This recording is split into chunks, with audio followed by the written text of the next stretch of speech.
আসসালামু আলাইকুম সবাইকে। আবারও চলে এলাম নতুন একটি ব্লগ ভিডিও নিয়ে।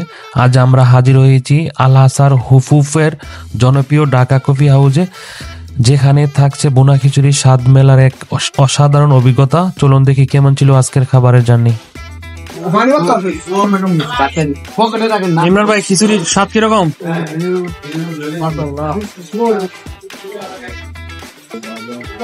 সেলিম ভাই, খিচুড়ির রিভিউ দেন, কিরকম হয়েছে?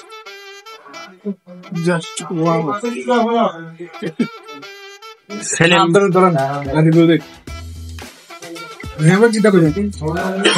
ধরেন যে মাংসটা খুবই সফট, খুবই সবকিছুর সাথে পারফেক্ট। সেলিম ভাই, এদিক দেখেন।